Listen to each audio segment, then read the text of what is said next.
Good morning on this warm Friday. This is SMTV with your Friday broadcast. As our last broadcast of the year, SMTV reporters were given the opportunity to write about whatever they desired, be it serious, funny, fake, or heartwarming.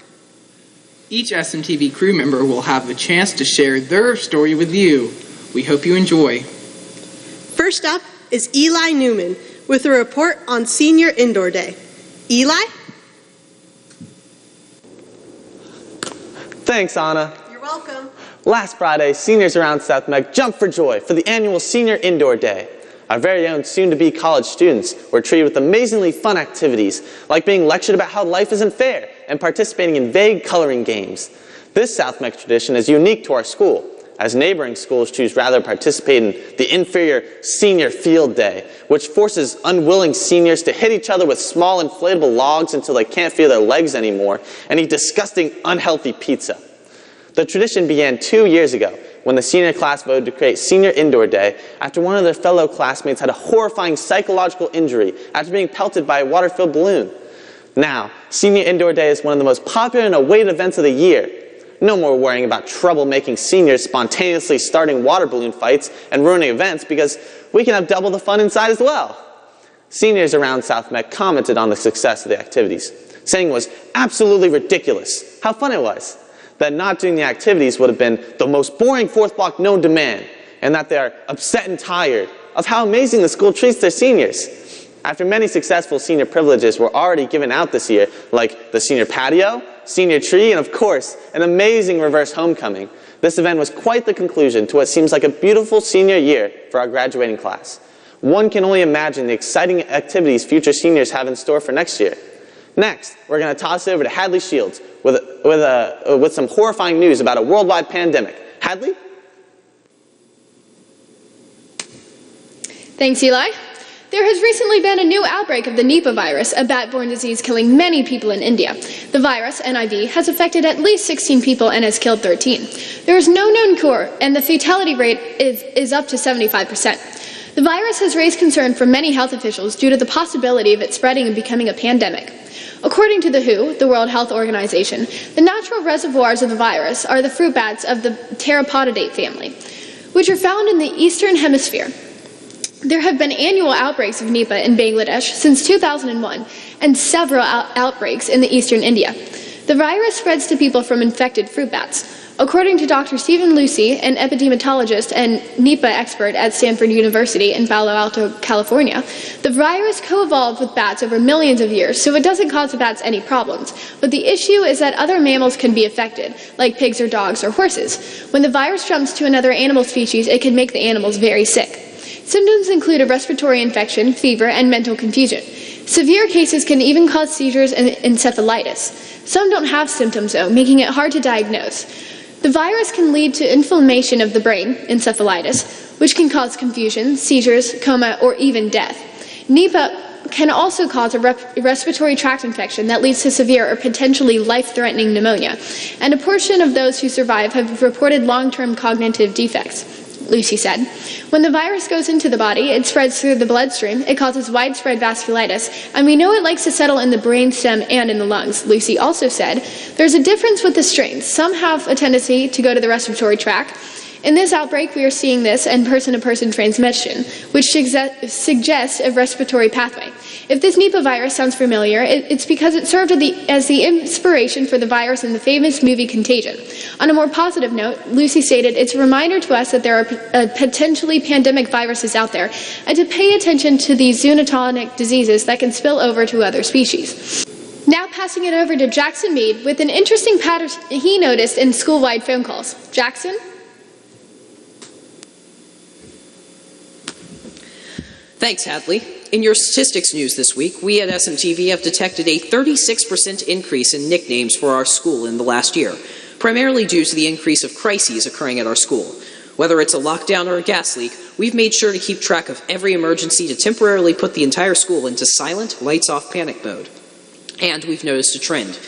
In a shocking new study analyzed by a team of U.S. scientists, it seems Dr. Maureen Furr gets to convey 100% of the bad news to parents, while Assistant Principal Kevin Granger gets 100% of the positive news. As good reporters, we at SMTV have compiled some short audio clips of the messages going out to South Meck families.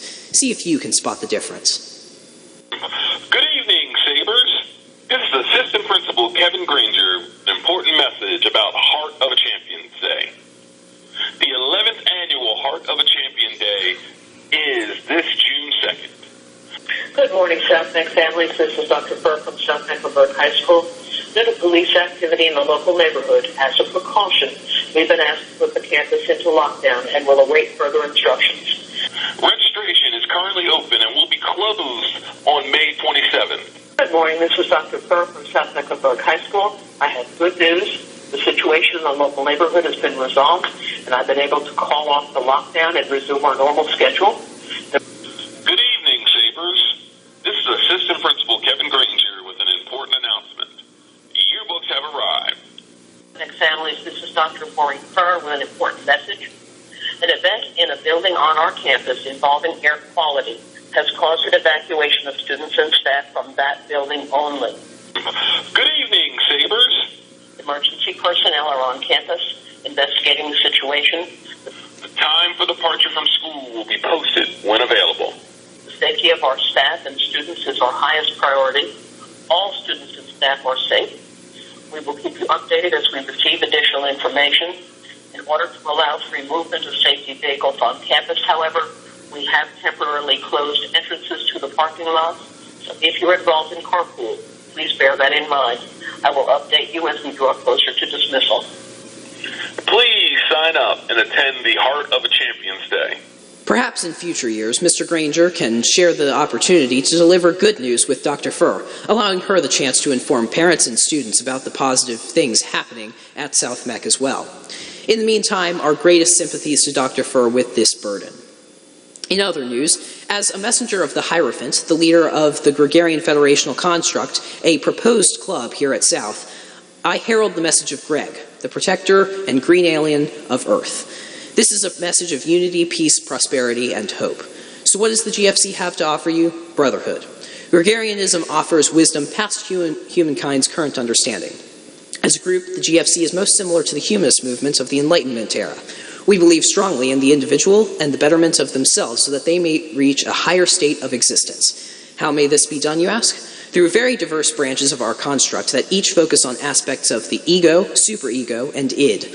Some prefer physical nirvana, focusing on perfecting abilities like physique, artistic capability, construction, and crafting. Others focus on enlightenment through knowledge and learning, or striving for more information. Whatever you see as the best way to be the best person possible, we support you. So please, when seeking a new club next year, find us at the Society of Greg, Federo Attendasi. Now I'm going to throw it over to my name twin, Jackson Fucci, with some last-minute testing updates. Jackson F. Thanks, Jackson N. Congratulations, students and teachers. There's only 3 weeks of school left. And I don't know about you, but I am excited. We just have 3 weeks of testing to go. All test days will be full days. Sorry, students, no half days.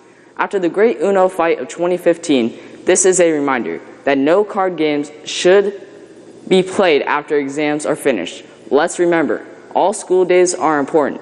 That being said, during Makeup Day next Friday, all students who are not making up a test will be spending time in homeroom for 4 hours with no movies, no parties, and no shenanigans of any kind. We here at SMTV can in no way advocate skipping classes and school days. However, we do believe in knowledge is power. Please make sure to leave your backpacks in your lockers during test days. As of last week, water balloons are a felony. If you are caught with a colorful rubber filled with water, you will be charged and prosecuted to the full extent of the law. Now, let's pitch it over to Noah with our weather.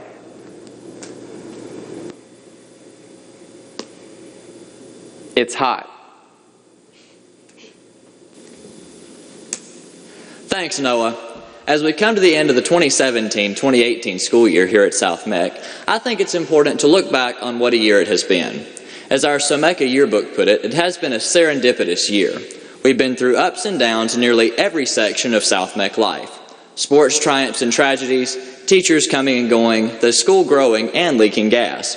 All things that made this year as great and unique as any in South Mek history. While it is great to look back on the year that was, we also need to look ahead to the years to come.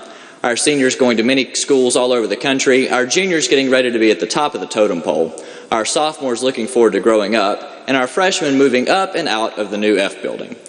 Life at South Mek is getting better and brighter every year, and this year is no exception. Good luck to all of our seniors as they go off to college or to new experiences in life, and congratulations to all of South Mek for a great year.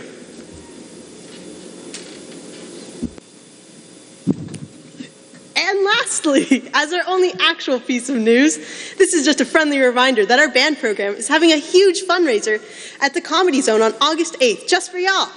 The band will get 100% of the ticket sales, and everyone who goes gets to see an amazing comedy show.